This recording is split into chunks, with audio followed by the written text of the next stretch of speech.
সঠিক না ব্যাঠিক বলেন? তাহলে আপনি এর সাথে থাকবেন। আমাদের রাজা ভাই কিন্তু অনেক ডাইনামিক লিডার। শাহজাদপুরে তারেক করে কি আপনার উপস্থিতি পরিষদ গঠন হয়েছে এবং 13টি ইউনিয়নে সুন্দর একটি কমিটি বিজ্ঞাপনে বলেছিলাম এবং আমরা ইতিমধ্যে মাদক বিরোধী কমিটির কথা চিন্তা করেছিলাম। অবশ্য দেখেন আমাদের প্রিয় নেতা জনাব ডক্টর মুন সাহেব এবং ইতিমধ্যে শপথ নেওয়ার পর তারেক রহমান সাহেব এই বিষয়ে প্রথমেই বক্তব্য দিয়েছেন যে এই দেশে মাদক থাকবে না, কারণ মাদক থেকে চাঁদাবাজি হয়, মাদক থেকে সন্ত্রাসী কর্মকাণ্ড হয়, এরকম অনেক ঘটনা শুরু কিন্তু মাদক থেকে। সুতরাং সেই মাদক এই দেশে থাকবে না, আমাদের অঞ্চলে থাকবে না। এই বিষয়ে আজকে থেকে আনুষ্ঠানিক কার্যক্রম শুরু হলো। সবাইকে অসংখ্য ধন্যবাদ। মাদক বিরোধী অভিযানে আমরা এরকম স্ট্রং রোড চাইছিলাম, এটা পাওয়া গেছে। ইনশাআল্লাহ আমরা ওনার দিক নির্দেশনায় 9টি ওয়ার্ড বিশেষ করে শাহজাদপুর পৌরসভায় আমরা কাজ করব। ইতিমধ্যেই শাহজাদপুর পৌরসভায় মেয়র পদে নির্বাচন করার জন্য স্বপ্ন দেখেন এবং দলের কাছে মনোনয়ন চেয়েছেন। ঠিক আছে, অত্যন্ত আনন্দের দিন। আমরা ব্যক্তিগতভাবে 5 তারিখের পর থেকে আমাদের গ্রামটাকে মাদকমুক্ত করার জন্য বিভিন্নভাবে চেষ্টা করেছিলাম এবং সেই চেষ্টা করতে গিয়ে অনেকের রোষণে পড়েছি, অনেকেই অনেক রকম কথা বলার চেষ্টা করেছে। কিন্তু অত্যন্ত ভালো খবর যে আমাদের গত 12 ফেব্রুয়ারি জাতীয় সংসদে যে নির্বাচন হয়েছে, সেই নির্বাচনে সরকার গঠনের পরপরই আমাদের জনাব তারেক রহমান উনি প্রথমেই বলেছেন যে মাদক সমাজে এমন একটি ব্যাধি, ক্যান্সারের মতো, যে ব্যাধিতে সে নিজে ধ্বংস হয় না, তার পরিবার সমাজ সবাইকে ধ্বংস করে। সুতরাং এই দেশে মাদক থাকবে না। প্রধানমন্ত্রী এবং আমাদের শাহজাদপুরের যিনি প্রধান অভিভাবক জনাব ডক্টর এম এ মুহিত, ওনারা মাদক মুক্তর ব্যাপারে 100 ভাগ একমত। সুতরাং আমরা সাধারণ মানুষ যারা আছি, এখনো যদি আমরা ভয় পাই এই মাদক বিক্রেতাকে দেখে, তাহলে এই সমাজ থেকে কখনো মাদক মুক্ত হবে না।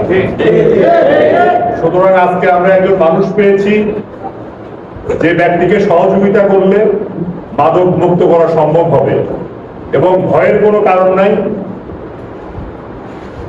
মাদক বিক্রেতা, মাদক সেবী সবচেয়ে সমাজে দুর্বল মানুষ। যে কথাটা মুখ ফুটে বলা যায় না যে আমি মাদক সেবন করি, মাদক বিক্রি করি। অন্য একটা ছোট্ট পেশা যদি থাকে যে আমি মাছ বাজারে মাছ বিক্রি করি, অথবা আমি জুতা সেলাই করি, পান বিক্রি করি, এটা পরিচয় দেওয়া যায়। কিন্তু মাদক বিক্রি করি, এইটা কিন্তু সমাজে পরিচয় দেওয়ার কোনো সুযোগ নাই। সুতরাং আজ থেকে এই ওয়ার্ডে এবং শাহজাদপুর পৌরসভায় আমরা আশা করব মাদক বিক্রেতা উচ্চস্বরে কথা বলবে না, দমন করা হবে। এবং আমরা পরিষ্কার ওসি সাহেবের নাম্বার থাকবে, কারণ ইতিমধ্যেই আমাদের আইন শৃঙ্খলা কমিটি আছে শাহজাদপুরে, রাজা ভাই ওখানকার সদস্য। আমরা সেই মিটিং এ বসেছি, উচ্চ পর্যায়ের ইউনো ওসি সহ সমস্ত নেতৃবৃন্দ একমত, শাহজাদপুরে কোনো মাদক থাকবে না। আমাদের মন্ত্রী মহোদয় ওসিকে ডেকে বলেছে যে মাদকের ব্যাপারে যে সুপারিশ করবে তার দলীয় পরিচয় আমাদের জানতে হবে। আমাদের দলের করতেই পারবে না, যদি করে তার পরিচয় প্রকাশ করতে হবে। ওসি সাহেবকে আমরা বলে দিয়েছি। আমাদের আপনাদের প্রিয় নেতা ডক্টর এম এ মুহিত ভাই গত নির্বাচনের মধ্যে যে ওয়াদা অঙ্গীকার করেছেন যে বিএনপি ক্ষমতায় আসলে আমি যদি এমপি হতে পারি তাহলে শাহজাদপুর থেকে মাদক মুক্ত একটি শাহজাদপুর গড়ে তুলব।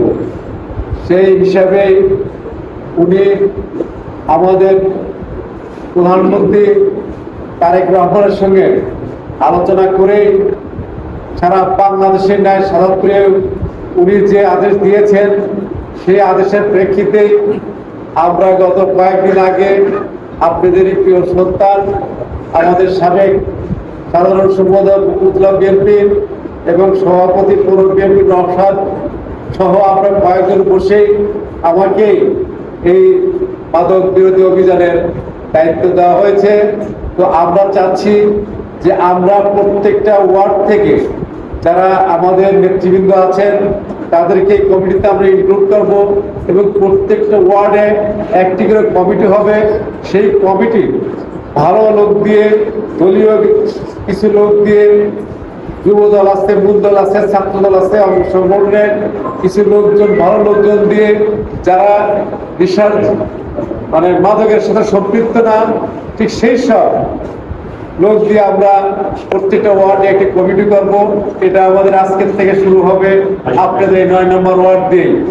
তো প্রিয় ভাইরা, এই মাদক যুব সমাজকে ধ্বংস করে দিচ্ছে। এই মাদক আপনার আমার ছেলেদেরকে পথে নামিয়ে দিচ্ছে। তাই আমাদের প্রিয় নেতা ডক্টর এম এ মুহিত ভাই আপনি যে উদ্যোগ নিয়েছে, সেই উদ্যোগে আপনাদের আমাদের সাথে সবাইকে শরীক হয়ে আমরা চাই এই প্রথমে 9 নম্বর ওয়ার্ড থেকে যে মাদক, সেই মাদক ব্যবসায়ী এবং মাদক সেবনকারী আমরা চাবো তারাও আমাদের ভাই, আমাদের ছেলে, আমাদের আত্মীয়। আমরা প্রথমেই তাদেরকে আমরা পুরো ভালোভাবে বুঝাবো, তোমরা এই লাইন থেকে সরে আসো। যারা আমরা জানি যেই সব ছেলেরা মাদকের সাথে সম্পৃক্ত, মাদক মেয়েরা মাদক কারবারি নিয়ে চলাফেরা করে, আমরা চাবো যে আমাদের ভিতর থেকে, কমিটির মধ্যে থেকে তাদেরকে ডাক দিয়ে নিয়ে এসে আমরা আমাদের কথা বলে দেবো। যদি না শোনে, আমাদের প্রিয় নেতা উনি বলেছেন না শুনলে এর পরবর্তীতে আমরা যে কমিটি করবো, সেই কমিটিতে আইন শৃঙ্খলা বাহিনী এই কমিটিতে সংযুক্ত হবে। এই কমিটিতে আমাদের উপজেলা বিএনপি, পৌর বিএনপি নেতৃবৃন্দ কমিটি থাকবেন। তো আমরা চাই যে আমরা আলোচনার মাধ্যমে যদি আমাদের এলাকা থেকে আমরা মাদক নির্মূল করার যে কৌশল, সে কৌশল যদি অবলম্বন করতে পারি তাহলে সেটাই বেটার হবে। কারণ মানুষকে বোঝায় না, যদি আমরা যদি আয়ত্তে নিয়ে আসতে পারি তাহলে সেটাই ভালো হবে। মানুষকে ফট করে পুলিশ হাতে দিয়ে তাদেরকে অপমান অপদস্থ করে না করে যদি আমরা বুঝাই, একবার না দুইবার, 3বার বুঝাই, যদি তা না আসে তারপরে আমরা কমিটি মিলে সিদ্ধান্ত নেবো যে এই ছেলে মাদক সেবনকারী, সে মাদক বিক্রি করতেছে এবং মাদক নিয়ে এসে তারা বলছে একজনের জন্য 5টা ছেলে খারাপ হচ্ছে, আমরা তোমাদের ব্যবস্থা করবো।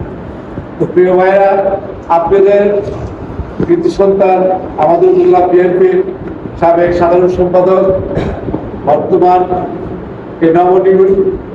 নবগঠিত বিএনপির ডাইরেক্টর আমার ছোট ভাই আরিফ আমার এই বিষয়ে সর্ববিষয়ে সচেতন করবেন। আজকে এখানে যে কমিটি নিয়ে আমরা আলোচনা করবো, সেই কমিটির মধ্যে আমরা কতগুলো কমিটিকে এখানে কতজন বিশিষ্ট কমিটি করবো এবং কতজন বিশিষ্ট কমিটি, সেই কমিটির মূল দায়িত্বে কারা থাকবে সেসব বিষয় নিয়ে আমি চাবো আমার নেতা আরিফুজ্জামান আরিফ তার বক্তব্যে তিনি সব কিছু পরিষ্কার করে দেবেন।